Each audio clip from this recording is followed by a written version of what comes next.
عفوك إني للنور مدت يداي. പടച്ചവനെ, ജീവിതത്തിൽ ഒരുപാട് നാളുകളായി സ്വപ്നം കാണുന്നില്ല, ഇന്ന് കാണണമെന്ന് പടച്ച റബ്ബിനോട് ദുആ ചെയ്തപ്പോ അല്ലാഹ് കാണിച്ചു തന്നത് നരകമാണ്. അല്ലാഹുവേ, അന്ന് സ്വപ്നം കണ്ടത് നരകമാണ്. മുത്തുനബിയോട് പോയി ചോദിക്കാൻ പേടിയാ. അല്ലാഹുവിന്റെ റസൂലിന്റെ മുന്നിൽ പോയിട്ട് ഈ സ്വപ്നത്തിന്റെ വ്യാഖ്യാനം ചോദിക്കാൻ പേടിയാണ്. കാരണം നരകമല്ലേ കണ്ടത്.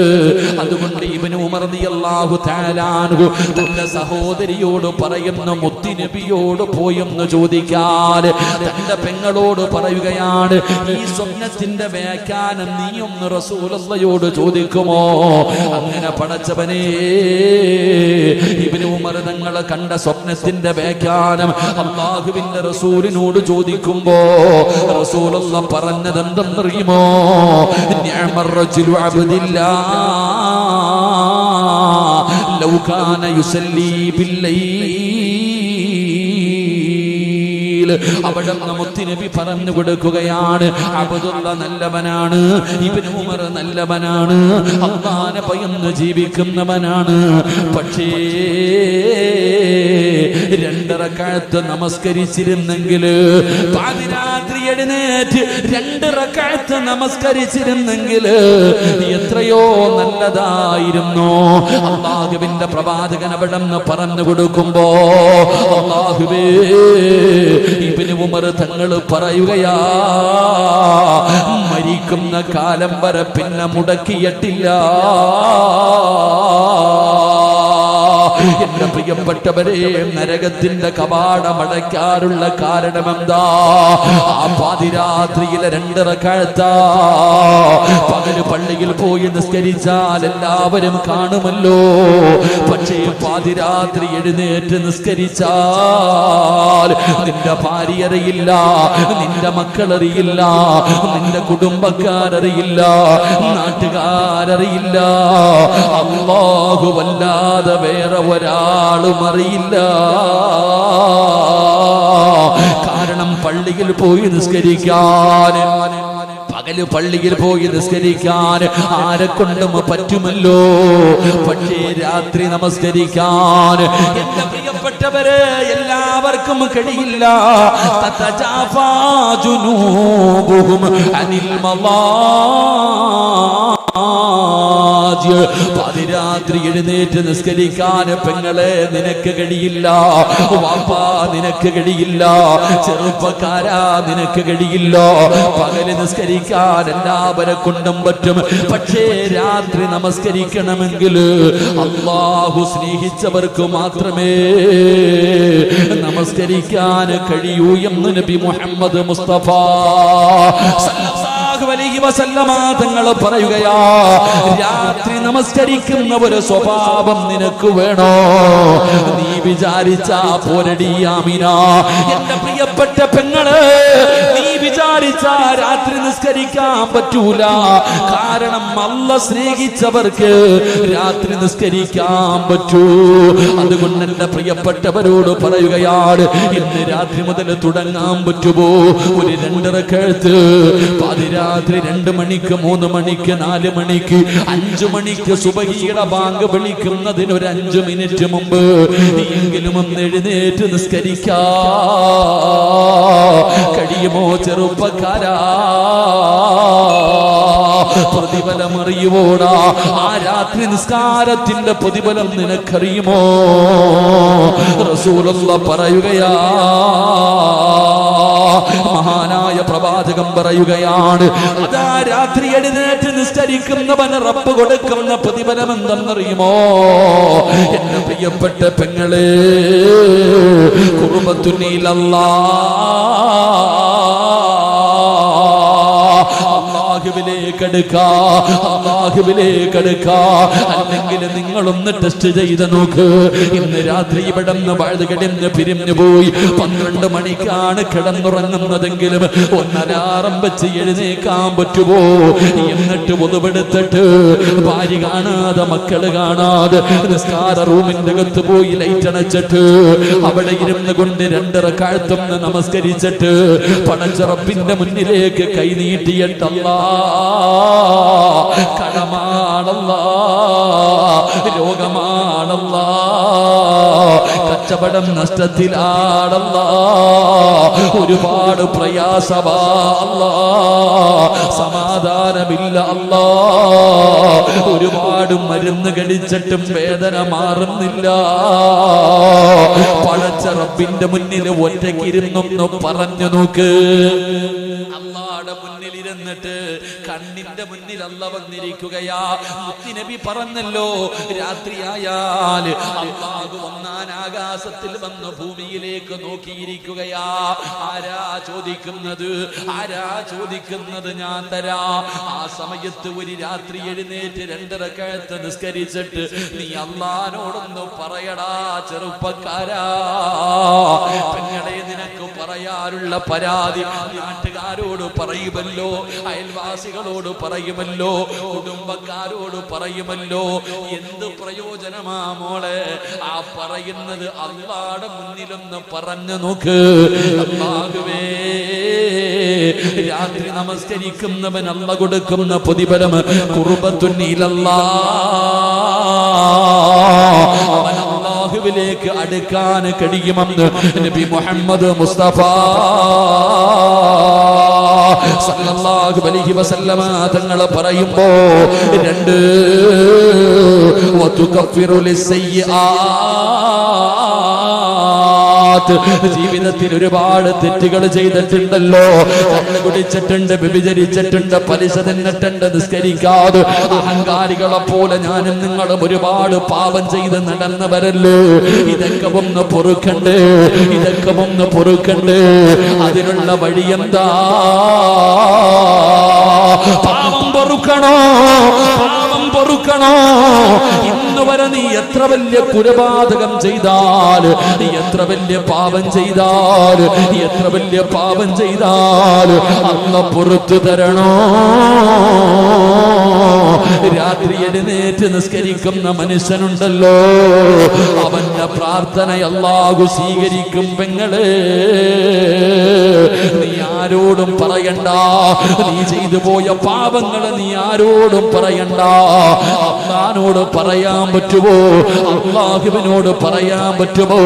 ഈ റജബിന്റെ രാത്രി പടച്ച റബ്ബിന്റെ മുന്നിൽ എഴുന്നേറ്റിരുന്നിട്ട്, രാത്രി 4 മണിക്ക് എഴുന്നേറ്റിരുന്നിട്ട്, അല്ലാഹുവേ, എന്റെ കയ്യിൽ ഇങ്ങനെ പിഴവ് പറ്റിപ്പോയി റബ്ബേ എന്ന് പറയാ കഴിയുമോ? നിന്റെ ഇന്നു വരെയുള്ള പാപം അല്ലാഹു പുറത്തു തരുമെന്ന് നബി മുഹമ്മദ് മുസ്തഫ സല്ലല്ലാഹു അലൈഹി വസല്ലമ തങ്ങൾ പറയുമ്പോ 3ാമത്തെ പ്രതിഫലം എന്താ? പലരും പറയുന്ന പരാതി എന്ത്? ഉസ്താദേ, കള്ളുകുടി നിർത്തണമെന്നുണ്ട്, വ്യഭിചാരം നിർത്തണമെന്നുണ്ട്, പരസ്യമായി പലിശ തിന്നുന്നത് നിർത്തണമെന്നുണ്ട്, നിസ്കരിക്കണമെന്നുണ്ട്.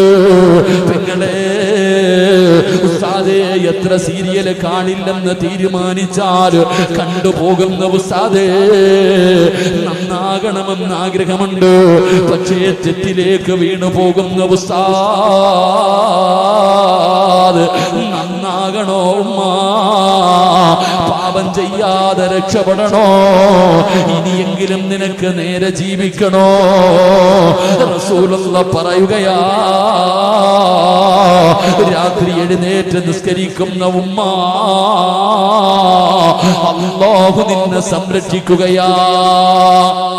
നിന്നെ പാപം ചെയ്യാൻ അല്ലാഹു വിടൂല, നിന്നെ തെറ്റ് ചെയ്യാൻ അല്ലാഹു വിടൂല. അല്ലാഹു നിന്നെ സംരക്ഷിക്കുമെന്ന് ആദരവായ പ്രവാചകൻ നബി മുഹമ്മദ് മുസ്തഫ സല്ലല്ലാഹു സല്ലല്ലാഹു അലൈഹി വസല്ലമ തങ്ങൾ പറയുകയാണ്, 5 പ്രതിഫലമാണ് ദുആ ചെയ്യാൻ പോകുകയാ. 4ാമത്തെ പ്രതിഫലം എന്തെന്നറിയോ? ഇതറിഞ്ഞിരുന്നെങ്കിൽ നിസ്കരിക്കുമായിരുന്നു വാപ്പാ. ഈ സദസ്സിൽ ഒരുപാട് പേരുണ്ടല്ലോ, ഗുളിക കഴിച്ചിട്ട് കിടന്നുറങ്ങുന്നവർ, വേദന സഹിക്കാൻ കഴിയാതെ ഉറക്കമില്ലാതെ പ്രയാസപ്പെടുന്നവർ. ശംസെന്ന് പറയുന്ന കൂട്ടുകാർ, ഉസ്താദേ ദിവസത്തിന് 1 മണിക്കൂറാവും ഉറങ്ങുന്നത്, കാലിന് വല്ലാത്ത വേദനയാ, ശിവ കൊടുക്കണേ അല്ലാ. വേദന സഹിക്കാൻ കഴിയാത്തവരുണ്ടല്ലോ, പടച്ചവനെ രോഗങ്ങളും മരുന്ന് കഴിച്ചിട്ട് മാറാത്ത രോഗത്തിന്റെ ഉടമകളുണ്ടല്ലോ. രാത്രി കുടുംബക്കാർ മുഴുവനും കിടന്നുറങ്ങുമ്പോ കട്ടിലിൽ കിടന്ന് കരയുന്ന ഉമ്മ,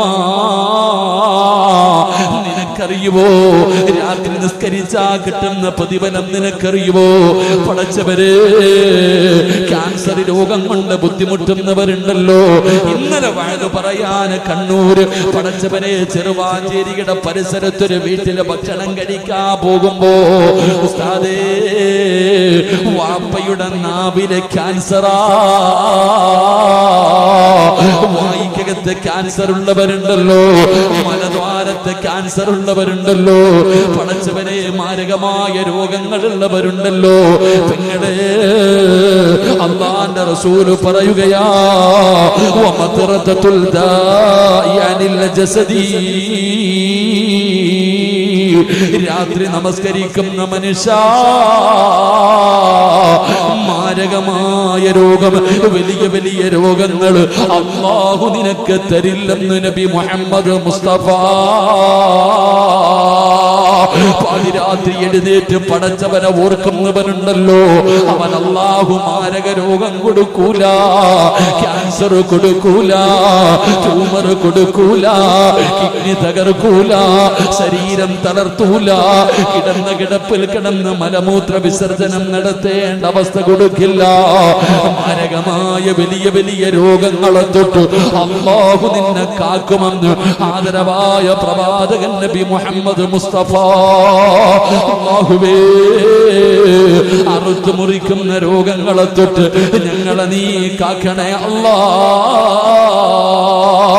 എന്റെ പ്രിയപ്പെട്ടവര്, പാവപ്പെട്ടവർക്ക് ഭക്ഷണം കൊടുക്കുന്ന, പാവപ്പെട്ടവർക്ക് ഭക്ഷണം കൊടുക്കുന്ന, മരുന്ന് കൊടുക്കാനും സഹായിക്കുന്ന പ്രവർത്തകരാ ബക്കറ്റുമായിട്ട് നിങ്ങളുടെ മുന്നിലേക്ക് കടന്നു വരികയാണ്.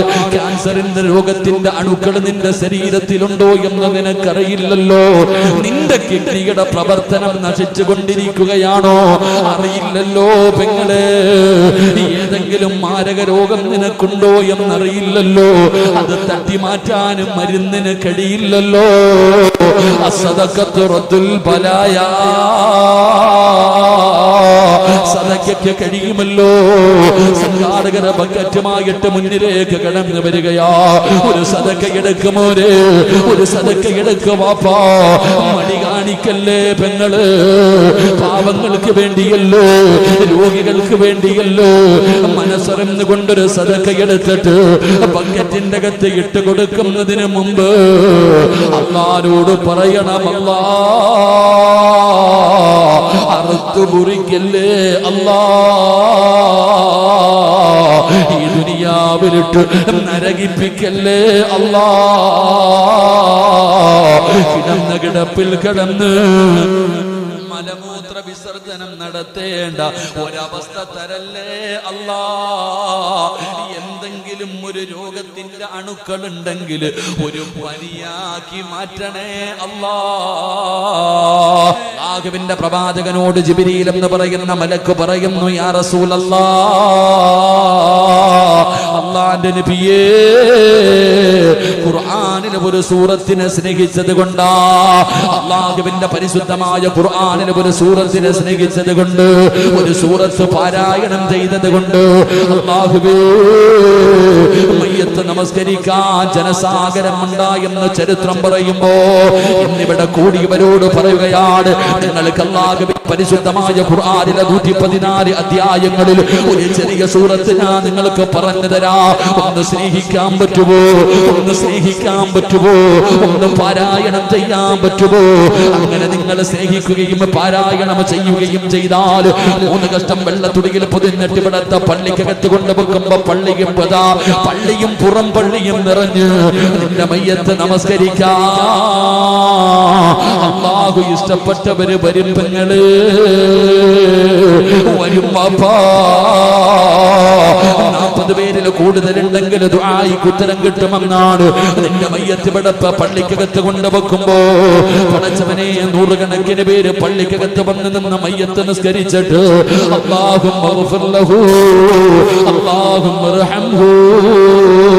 പടച്ചവനെ നീ പുറത്തു കൊടുക്കണേ അല്ലാ, ഈ മയ്യത്തിന് പുറത്തു കൊടുക്കണേ അല്ലാ, നീ കരുണ കാണിക്കണേ അല്ലാ, നീ ഖബർ വിശാലമാക്കണേ അല്ലാ, നീ സ്വർഗം കൊടുക്കണേ അല്ലാ, നീ കരുണ കാണിക്കണേ അല്ലാ, ഈ മനുഷ്യന്റെ മണ്ണറ മണിയറയാക്കണേ അല്ലാ. 100 കണക്ക് പേരുടെ ദുആ വേണോ? 100 കണക്കിന് പേരുടെ ദുആ വേണോ? റസൂലുള്ളാഹി പറയുകയാ, അല്ലാഹുവിന്റെ വിശുദ്ധമായ ഖുർആനില് ഒരു സൂറത്തിനെ സ്നേഹിച്ചാൽ, ഒരു സൂറത്ത് പാരായണം ചെയ്താൽ ഈ സദസ്സിലിരിക്കുന്ന പിഞ്ചു മക്കൾക്ക് വരെ അറിയുന്ന സൂറത്താ. നിങ്ങൾക്ക് കഴിയുമോ ഇതിനെ സ്നേഹിച്ചാൽ? നിങ്ങളുടെ മരണം നന്നാവുകയാ, നിങ്ങൾക്ക് നല്ല മരണം കിട്ടുകയാ. അതുകൊണ്ട് 33 വർഷക്കാലം പ്രിയപ്പെട്ട ഗുരുനാഥന്റെ കൂടെ നടന്ന ഹാത്തിമുൽ അസമ്മ തങ്ങൾ പറയുന്ന ഉസ്താദേ, ഞാൻ എന്റെ ജീവിതത്തിൽ പഠിച്ച ഒന്നാമത്തെ അറിവെന്തെന്നറിയുമോ? ആരെ സ്നേഹിച്ചാൽ അവര് ഖബർ വരെ വരൂ. അതുകൊണ്ട് ഞാൻ ഖബറിന് ശേഷം എന്റെ കൂടെ വരുന്ന ഒരാളെ സ്നേഹിക്കാൻ തീരുമാനിച്ചു. ഫജഅൽതുൽ ഹസനാതി മഹ്ബൂബാ, ഞാൻ സൽക്കർമ്മങ്ങളെ സ്നേഹിക്കാൻ തീരുമാനിച്ചു. അല്ലാഹുവേ അതിനുള്ള ഭാഗ്യം തരണേ അല്ലാ.